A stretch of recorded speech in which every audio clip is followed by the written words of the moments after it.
거절해야 할 것. 고린도후서 4장 2절. 이에 숨은 부끄러움의 일을 버리고. 당신은 숨은 부끄러움의 일을 버렸습니까? 빛으로 드러나면 당신의 명예가 훼손되는 일들 말입니다.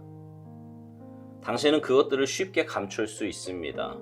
당신의 마음속에는 노출되어서는 안 되는 다른 사람에 대한 숨기고 싶은 생각이 있습니까? 그것이 떠오르는 즉시 거절하십시오. 당신에게 숨겨진 부정직이나 교활함이 전혀 없을 때까지 철저히 거절하십시오. 질투, 시기, 분쟁 같은 것들은 반드시 죄성에서만 오는 것이 아니라 오히려 지난날 이러한 죄성을 위해 쓰이던 당신의 육체를 더 치장하려고 하는 데에서 옵니다. 당신의 삶 속에서 부끄러운 일들이 없도록 계속적으로 경계하십시오. 속임으로 행하지 아니하며, 속임은 당신의 뜻을 관철하기 위해 거짓을 사용하는 것입니다. 이는 무서운 함정입니다. 당신은 하나님께서 오직 한 가지 방법을 허락하셨음을 압니다. 그렇다면 속임으로 다른 사람들을 이끌지 않도록 주의하십시오. 만일 그렇게 하면 하나님께서 당신을 파멸케 하실 것입니다. 다른 사람들은 당신을 속이면서도 그것이 잘못되었다는 사실을 인식하지 못할지도 모릅니다. 그러나 하나님은 당신에게 한층 높은 차원의 삶을 살라고 요구하십니다. 바로 최상의 주님께 당신의 최선을 드리는 것입니다. 이 목적 외에 다른 목적을 위해 행하는 것은 하나님께서 당신에게 주신 동기를 흐리게 하는 것이요, 어느새 속임이 당신에게 스며들게 되는 것입니다. 많은 사람들이 하나님의 관점에서 상황을 보지 못하고 두려워하는 가운데 주께서 주신 목적을 버리고 다시 과거의 삶으로 돌아갔습니다. 사람은 그가 받아들인 교리보다 한 걸음 더 나아가야만 영적으로 위대한 변화를 체험하게 됩니다.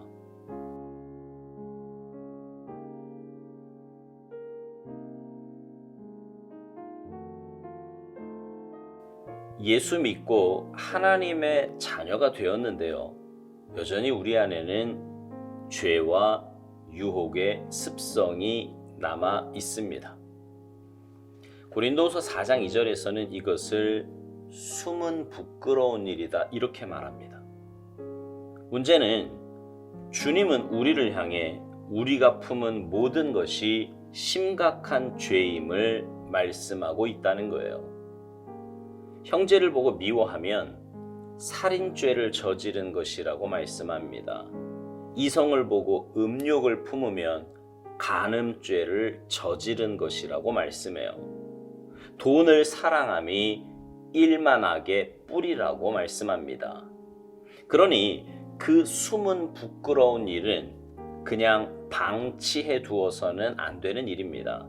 오스왈드 목사님은 당신의 마음속에는 노출되어서는 안 되는 다른 사람에 대한 숨기고 싶은 생각이 있느냐고 묻습니다. 만약 그것이 떠오른다면 즉시 거절하라고요. 당신에게 숨겨진 부정직이나 교활함이 전혀 없을 때까지 철저히 거절하라고 말합니다.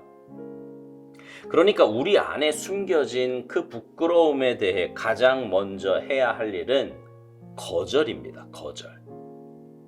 숨겨졌다는 것은 다른 사람은 알 수 없는 내 생각의 영역에 머물러 있는 것들을 말합니다.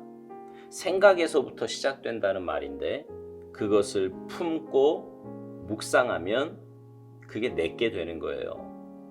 결국 행동으로 나오게 되지요. 예를 들어서 어떤 사람에 대해 안 좋은 감정이 생기기 시작했습니다. 하는 말이나 행동이 별로 마음에 들지 않아요. 그런 감정이 생겼을 때 내가 왜 이런 생각을 하는지를 먼저 점검해 봐야 돼요. 왜 나는 저 사람에 대해서 이런 생각을 하는지, 저 사람의 행동으로 인해서 내가 무슨 손해를 보는 건지, 아니면 과거의 어떤 사건과 연관이 되어서 트라우마처럼 내 마음과 생각을 흔들어 놓는 건지, 그것도 아니면 도대체 왜 내게 이런 감정이 드는 건지 이거 묻고 점검해 봐야 합니다. 그래서 그것을 주님의 십자가 앞에 내어놓아야 돼요. 이런 생각이 들지 않도록 주님의 도우심을 구하며 기도해야 합니다. 있는 모습 그대로 용납할 수 있는 힘도 달라고 구해야 돼요. 이게 훈련이 되면요, 나중에는 그런 부정적인 생각, 미움의 생각, 잘못된 생각이 들 때면 간단한 기도와 함께 거절이 가능해집니다. 오스왈드 목사님이 이런 말을 합니다. 질투, 시기, 분쟁 같은 것들은 반드시 죄성에서만 오는 것이 아니라 오히려 지난날 이런 죄성을 위해 쓰이던 당신의 육체를 더 치장하려고 하는 데서 온다는 겁니다. 주님의 은혜로 거듭난 우리는 영적인 삶을 살아야 합니다. 세상 사람들과 다른 가치관과 다른 기준을 가지고 삶을 살아야 하는 거라고 여러 번 말씀을 드렸어요. 그런데 여전히 세상에 속한 사람들처럼 눈에 보이는 것, 세상적인 것이 내 삶의 기준이 되고 가치관이 된다면 우리 안에 숨은 부끄러운 일들은 계속적으로 내 안에 남아있게 될 것입니다. 오스왈드 목사님은 당신의 삶 속에서 부끄러운 일들이 없도록 계속적으로 경계하라고 말합니다. 지난날 세상에 속해서 살았던 때와 같이 살지 말라는 말이지요. 오늘 본문 말씀인 고린도후서 4장 2절에는 숨은 부끄러운 일을 버릴 것과 더불어서 속임으로 행하지 아니할 것을 말씀합니다. 오스왈드 목사님은요, 속임이라고 하는 것은 당신의 뜻을 관철하기 위해서 거짓을 사용하는 것이라고 말합니다. 이것은 무서운 함정이라고요. 여러분 생각해 보세요. 거짓말까지 해가면서 관철시켜야 할 내 뜻이라면 그것이 과연 하나님이 기뻐하실 만한 뜻일까요? 그리고 그렇게 관철시킨들 그것의 열매가 복된 것이겠습니까? 아닐 거예요. 그래서 오스왈드 목사님은 속임으로 다른 사람들을 이끌지 않도록 주의하라고 말합니다. 만일 그렇게 한다면 하나님께서 당신을 파멸케 하실 거라고요. 그러면서 이런 말을 해요. 다른 사람들은 당신을 속이면서도 그것이 잘못되었다는 사실을 인식하지 못할지도 모른다는 겁니다. 그러나 하나님은 당신에게 한층 높은 차원의 삶을 살라고 요구하신다고요. 바로 최상의 주님께 당신의 최선을 드리는 것이라고 말합니다. 그렇습니다. 우리는 세상 사람들과 다른 기준을 가지고 사는 사람들이에요. 하나님 앞에서 사는 우리이기 때문입니다.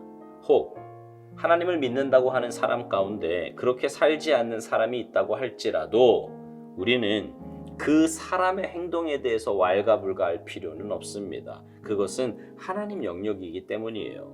우리는 내 모습에 대해서만 점검하면 됩니다. 하나님 앞에서의 나, 세상 사람과 다른 기준을 가지고 사는 나, 하나님의 기쁨이 되는 나로 살아가면 됩니다. 나머지 결과는 하나님 영역이고 하나님께서 하실 부분입니다.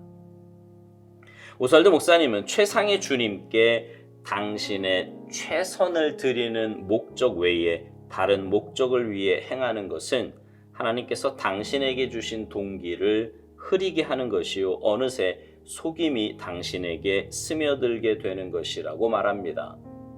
우리는 하나님의 영광을 위해 사는 자들입니다. 이 목적이 흐려지면 우리는 세상 사람과 다를 바 없는 삶의 모습을 갖게 됩니다. 그건 신앙인의 모습도 또 하나님이 기뻐하실 모습도 아닙니다.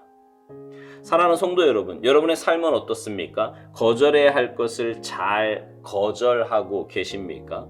속임으로 행하지 않고 하나님 앞에서 최선의 삶을 다하고 계십니까?